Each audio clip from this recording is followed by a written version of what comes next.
करेंगे एक्सरसाइज के 5 question number 5, 6 and 11 to 23 question.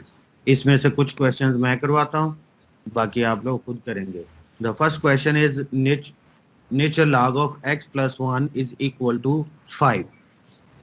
अच्छा, आपने मैट्रिक तक जो किया होगा, आपने लॉगरिथम जो है वो आपने एक्सपोनेंट पर आप अप्लाई करते हैं और उसकी वैल्यू कैलकुलेट करते हैं। फॉर एग्जांपल इस x की वैल्यू गिवन होती है, जैसे हम प्रीवियस क्लासेस में भी पढ़ते आए हैं कि जैसे आपका ये लिखा हुआ log 5, आपने इसकी वैल्यू कैलकुलेट की, या log 2 5 इसकी वैल्यू कैलकुलेट की।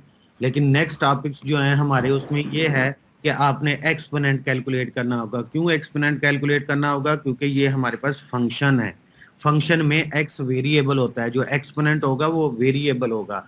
तो अब हमें ये वो एक्स फाइंड आउट करना है। इस स्टेटमेंट का मीनिंग क्या है?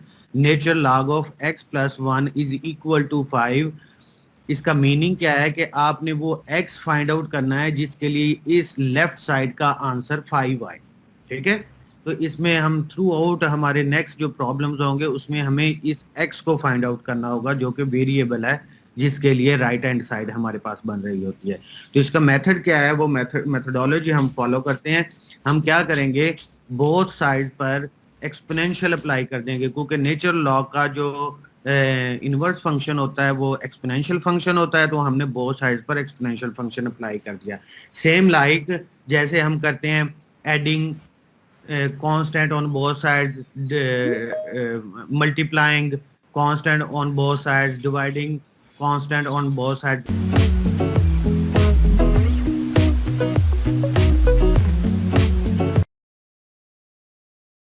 वन, तो हमारे पास आंसर आएगा x + 1 e⁻⁵। और अब हम इस +1 को राइट साइड पर लेके जाएंगे। उसके लिए आप क्या करेंगे, बोथ साइड पर -1 ऐड कर दें, या 1 को माइनस कर दें बोथ साइड पर। तो लेफ्ट साइड पर भी आप -1 करेंगे और राइट साइड पर भी -1 करेंगे। तो आपके पास, तो बोथ साइड पर आप 1 को सब्ट्रैक्ट कर देंगे और इसके बाद फर्दर आप कैलकुलेटर से सॉल्व कर लेंगे e⁻⁵। तो आपके पास आंसर आ जाएगा 147.41। ये वो x है जिसको हम फर्स्ट लाइन में सब्स्टिट्यूट करें तो हमारे पास आंसर 5 आएगा। आप इसको रीचेक कर सकते हैं अपने कैलकुलेटर से भी। तो ये इधर अगर आप 147.41 इधर सब्स्टिट्यूट करें तो वो बनेगा 148.41, और उसका नेचर लॉग लेंगे तो आंसर 5 आएगा। तो ये आप लोग वेरीफाई कर सकते हैं। नेक्स्ट टॉपिक है हमारा, नेक्स्ट क्वेश्चन है log 16 टू द बेस 2।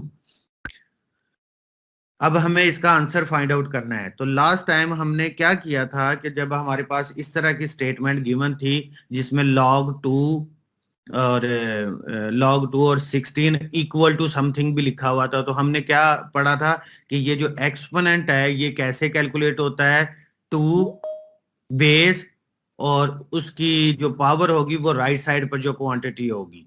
ठीक है, ये 16 ये जो एक्सपोनेंट है ये हमारे पास कैलकुलेट होता है base raise to the power quantity on the right side. ये हमें उस वक्त गिवन था जब स्टार्ट पे हम इसकी डेफिनेशन को रीड कर रहे थे। तो अभी हमें इसका आंसर फाइंड आउट करना है, तो सेम डेफिनेशन उस पर अप्लाई करें। तो अब हम ये देखते हैं कि इसका आंसर कैसे आएगा कि ये 16 है, ये 2 है। हम राइट साइड पर कौन सी क्वांटिटी लिखें जो 2 की पावर में लिखें और वो 16 बन जाए। So log of 16 to the base 2 will be 4. Similarly next question देखते हैं, इसका हम कैसे फाइंड आउट करें इसका आंसर। तो सेम प्रोसीजर अप्लाई करें। आपने वो नंबर फाइंड आउट करना है जिसकी पावर लें तो ये 1/32 बन जाए। हम इसको लिख सकते हैं 1/32 को लिख सकते हैं 1/2 रेज टू द पावर 5। इसको फर्दर लिख सकते हैं 2 रेज टू द पावर -5। अब हम इजीली फाइंड आउट कर सकते हैं कि ये एक्सपोनेंट बन जाएगा अगर हम 2 रेज टू द पावर -5 ले लें। So the answer will be -5। अब इसको अगर आप वेरीफाई करें, इस -5 को बेस की पावर लें तो आपके पास एक्सपोनेंट बन जाता है। तो log 1/32 to the base 2 will be -5। Similarly log 10.001, इसका हमें आंसर फाइंड आउट करना है। तो इसको हम रीराइट करते हैं, रीराइट करेंगे तो 0.001 हमारे पास 1/1000 बन जाएगा। 1/1000 जो होता है 1/10 रेज टू द पावर 3 होगा। ये मिस्टेकनली मैंने ये -3 लिख लिया इधर, और ये 10 रेज टू द पावर -3 होगा।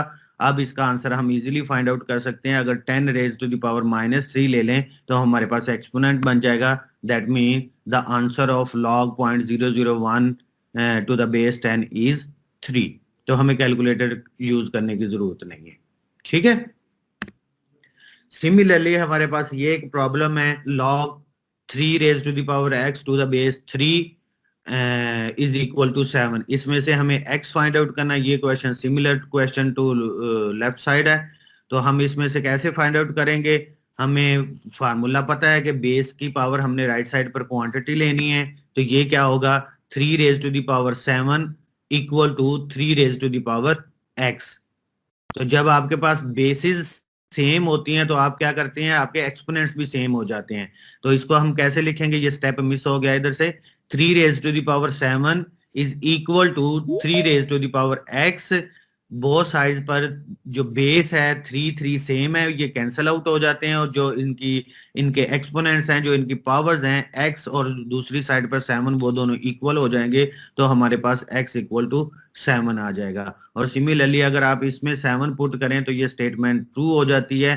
x इक्वल टू 7 आंसर आया। x को 7 पुट करें, ये 3 रेज टू द पावर 7 और इधर से ये भी 3 raise to the power 7। Next हमारे पास एग्जांपल है, nature log of 4x - 3 log of x square is equal to log of 2। हमें इसको सिंप्लीफाई करना है लॉगरिथम की प्रॉपर्टीज यूज करते हुए। जैसे कि हमने लास्ट टाइम पढ़ा है कि हम इस पर सारी लॉगरिथम की प्रॉपर्टीज वो ही यूज कर सकते हैं जो कांस्टेंट नंबर्स के लिए होती हैं। तो जस्ट हमें इसको सिंप्लीफाई करना है। तो सिंप्लीफिकेशन के लिए सबसे पहले हमारे पास रूल कौन सा होता है कि ये जो कोफिशिएंट है ये पावर में कन्वर्ट हो जाता है, जो कि हमारे पास होता है nature log of a raise to the power r will be equal to r into log of a। तो ये जो x कोफिशिएंट है ये हमारे पास इस x स्क्वायर की पावर में चले जाएगी। तो जब x square raise to the power 3, तो ये क्या बन जाएगा, 3 multiply by 2 x raise to the power 6। Next property होगी कि ये डिफरेंस है लॉगरिथम्स का। तो ये किस में कन्वर्ट हो जाता है, डिवीजन में। तो डिवीजन वाली प्रॉपर्टी हम अप्लाई कर देंगे। log 4x and minus log x raised to the power 6 will be equal to 4x divided by x raised to the power 6। हम इस क्वांटिटी को सिंप्लीफाई कर सकते हैं। x और x raised to the power 6 ये कैंसिल आउट हो जाएंगे। तो 4 divided by x raised to the power 5। और नेक्स्ट स्टेप में बोथ साइड्स पर लॉगरिथम है, हम बोथ साइड्स पर क्या करें, एक्सपोनेंशियल्स अप्लाई कर देते हैं। एक्सपोनेंशियल्स अप्लाई करेंगे तो लेफ्ट साइड पर भी लॉग और एक्सपोनेंशियल कैंसिल आउट हो जाएंगे और राइट साइड पर भी लॉग और एक्सपोनेंशियल कैंसिल आउट हो जाएंगे।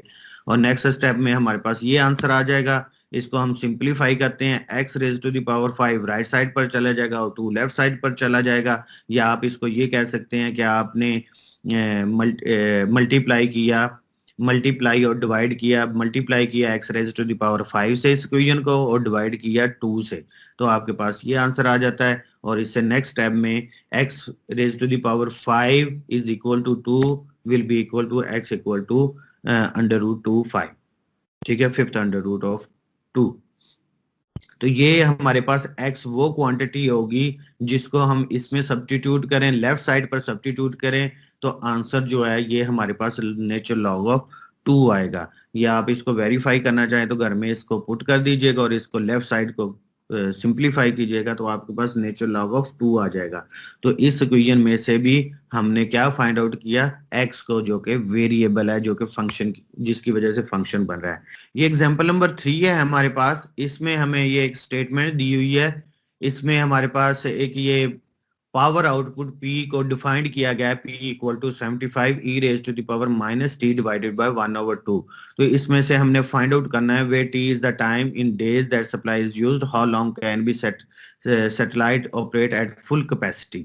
ठीक है, तो इसमें से सिंपली हमने ये t फाइंड आउट करना। हाउ लॉन्ग मीन हमें इस एक्सप्रेशन में से t फाइंड आउट करना है। तो t फाइंड आउट करने के लिए फिर हम इन्हीं सारे लॉगरिथम, एक्सपोनेंशियल्स और इनकी सबकी हेल्प लेते हैं और इसका सोल्यूशन फाइंड आउट कर लेते हैं। फॉर एग्जांपल हमारे पास ये स्टेटमेंट जो फंक्शन गिवन था, इसमें हम 75 को लेफ्ट साइड पर ले जाते हैं। मीन के 75 से आपने डिवाइड कर दिया थ्रू आउट एक्सप्रेशन को। जब हमारे पास ये आंसर आ जाएगा, अब हमें इधर राइट साइड से टी फाइंड आउट करना है, तो दैट मीन हमें एक्सपोनेंशियल को कैंसिल आउट करना है, एक्सपोनेंशियल को एलिमिनेट करना है। एक्सपोनेंशियल को एलिमिनेट करने के लिए हमें बोथ साइड्स पर नेचुरल लॉगरिथम अप्लाई करना पड़ेगा। तो हमने बोथ साइड्स पर नेचुरल लॉगरिथम ऑपरेट कर दिया। जो लेफ्ट साइड पर बनेगा log ऑफ 7 डिवाइडेड बाय 75 और राइट साइड पर बनेगा log of e raise to the power -t divided by 1/125। तो लॉगरिथम और जो एक्सपोनेंशियल है ये दोनों एक दूसरे को कैंसिल आउट कर देंगे। हमें पता है कि f और f इनवर्स जब होते हैं, तो जब हम उसका कंपोजिट फंक्शन लेते हैं f सर्कल f इनवर्स, या फिर हम लिखते हैं f of f inverse of x, तो हमारे पास बचता क्या है? Only x। तभी हम कहते हैं कि वो दोनों फंक्शन एक दूसरे के इनवर्सेस हैं। तो इस केस में भी अगर आप समझें कि ये लॉगरिथम जो है ये f है e raise to the power -t 1/22, ये हमारे पास f इनवर्स है। तो जब हम इस दोनों पर इन दोनों को ऑपरेट करेंगे तो हमारे पास ये जो एक्सपोनेंशियल के अंदर x है ये बचेगा। मीन लॉगरिथम और एक्सपोनेंशियल जो है ये एक दूसरे को कैंसिल आउट हो जाएंगे। Same like e raise to the power logarithm जो है ये दोनों एक दूसरे को कैंसिल आउट कर रहे हैं। f सर्कल f इनवर्स या f इनवर्स सर्कल f, ये दोनों एक दूसरे के इफेक्ट को कैंसिल आउट कर देते हैं और रिमेनिंग हमारे पास जस्ट इनर फंक्शन रह जाता है। तो इस केस में भी लॉगरिथम और एक्सपोनेंशियल एक दूसरे को कैंसिल आउट कर देंगे और रिमेनिंग जो आंसर होगा वो इनर फंक्शन होगा जो कि -t डिवाइडेड बाय 1/22 है। इसमें से t को आप कलेक्ट कर लें और बाकी जो क्वांटिटी है उसको ऑपोजिट साइड पर ले जाएं, तो -1/22 को आप राइट साइड पर लेके जाएंगे। दैट मीन आपने थ्रू आउट इक्वेशन को आपने -125 से मल्टीप्लाई कर दिया। तो मल्टीप्लाई करने से ये क्वांटिटी राइट साइड पर चली जाएगी। इधर से आप ऐसे ही आंसर दे दें या इस पर कैलकुलेटर से इसको कैलकुलेट कर लें, तो आपके पास बन जाएगा ये जो भी आंसर आ रहा है 296.4। लिमिट्स लेफ्ट से कि हमारे पास ये फंक्शन है f ऑफ x। फिर से वही मैं सिंपल से फंक्शन की एक एग्जांपल देता हूँ, क्योंकि हमने ये जो नेक्स्ट टॉपिक आ रहा है इसमें जो चीजें हैं वो हम एक न्यू टाइप की जो कुछ कंसेप्ट हम पढ़ेंगे। तो उसमें से फर्स्ट उसके लिए मैं उसी फंक्शन को फिर से यूज करूंगा जो कि हमारे पास क्या है? Parabola. f of x is equal to x square. तो जब आप इसका ग्राफ ड्रॉ करते हैं तो आप x की डिफरेंट वैल्यूज के लिए इसकी वैल्यूज कैलकुलेट करते हैं। फॉर एग्जांपल 0 पर ये 0 था, 1 पर ये 1 था, 2 पर ये क्या होगा? 4। ठीक है, तो ये जो 4 है ये कैलकुलेट कैसे करते हैं? ये जो x इक्वल टू 2 पर आपने ये 4 कैलकुलेट करना होता है, तो सिंपली आप क्या करते हैं, जो x की रिप्लेसमेंट पर हम 2 को पुट कर देते हैं या वो नंबर सब्स्टिट्यूट कर देते हैं, तो हमारे पास y की वैल्यू आ जाती है। For example x equal to 2 है, ये f ऑफ 2 लिखेंगे और इधर ये 2 स्क्वायर हो जाएगा, तो ये हमारे पास 4 बन जाता है। ठीक है, तो इसको हम रीड आउट कैसे करते हैं कि ये जो 4 वैल्यू हमने कैलकुलेट की है 2 पर, इसको हम कहते हैं this is a functional value of the function at x equal to 2। 4 is a functional value of f at x equal to 2. 4 is a functional value at x equal to 2। तो आप क्या करेंगे, जब भी आपको f of 2, f of 3, f of 4 calculate करने के लिए कहा जाए, तो सिंपली आपने फंक्शन में वो वैल्यू सब्स्टिट्यूट कर देनी है। उसी तरह वैल्यू सब्स्टिट्यूट करके आंसर लेना है जैसे आप ग्राफ स्केच करते हुए टेबल बनाते हैं। इसी तरह एक और फंक्शन कंसीडर करते हैं। For example f of x is equal to x square minus 4 divided by x minus 2। इसमें अगर आप फंक्शनल वैल्यू कैलकुलेट करें x इक्वल टू 3 पर, तो आप क्या करेंगे, इस 3 को सब्स्टिट्यूट करेंगे इस x के रिप्लेसमेंट पर और इस x की रिप्लेसमेंट पर।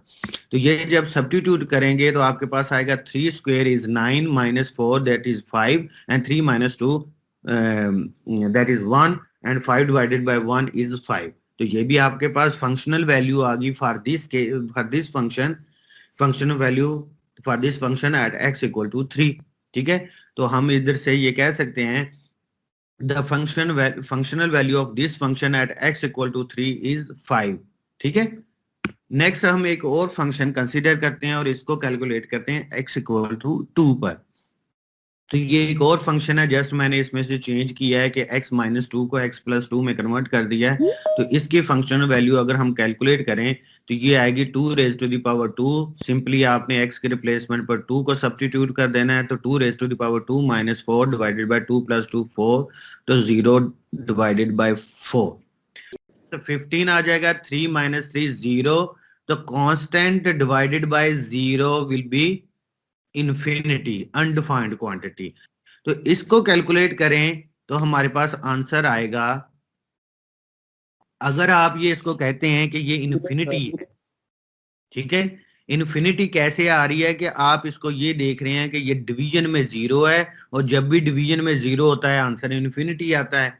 जबकि ऑपोजिट साइड पर ये न्यूमरेटर में 0 है, न्यूमरेटर में 0 हो तो आंसर 0 आता है। तो दोनों में से कौन सा आंसर होगा? फिर आपके पास ऐसी सिचुएशन आ जाती है कि आप, इसीलिए मैंने पूछा था आपसे, श्योरिटी पूछी थी कि इसका आंसर 0, आपने कहा था कि जी हाँ, we are 100% sure that the answer will be 0, और in this case the answer is infinity. बस in this case we are not sure about the exact answer, ठीक है। तो इसमें 0 आंसर भी हो सकता है, इन्फिनिटी आंसर भी हो सकता है। तो जब आपको मैथमेटिक्स में या किसी भी साइंस में जब श्योरिटी नहीं होगी तो उस केस में हमारे पास कोई आंसर नहीं होता, और इसको हम कहते हैं unknown value, indeterminate form. 0/0 form is a indeterminate form. जब आप कंफर्म्ड है, आपको कंफर्म है कि इसका आंसर इन्फिनिटी है या 0 है, तो वो नॉन आंसर है। इसीलिए मैंने इसको ग्रीन में लिखा। 5 में हम श्योर हैं कि ये 5 डिवाइडेड बाय 1 5 ही होगा।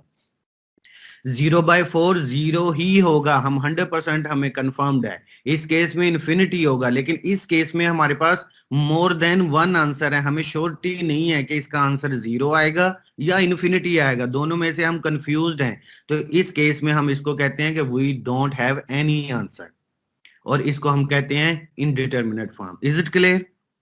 Yes sir, clear. ठीक है। Yes, तो जब yes, तो जब हमें श्योरिटी नहीं है कि आंसर हमारा कौन से वाला है, तो उस वक्त हम लिमिट्स की हेल्प लेते हैं। लिमिट्स की डेफिनेशन को यूज करते हुए तो हम क्या करेंगे कि हम लिमिट्स को डिफाइन करेंगे। लिमिट्स की हेल्प से हम ये जो वैल्यूज हमें नोन होती हैं, 5 0 इन्फिनिटी, इस टाइप के फंक्शंस की वैल्यूज को भी हम लिमिट से कैलकुलेट कर लेते हैं, और जिनके बारे में हमें श्योरिटी नहीं होती, जो कि इनडिटर्मिनेट फॉर्म्स होती हैं, उनकी वैल्यू को भी हम कैलकुलेट कर लेते हैं यूजिंग लिमिट्स। ठीक है।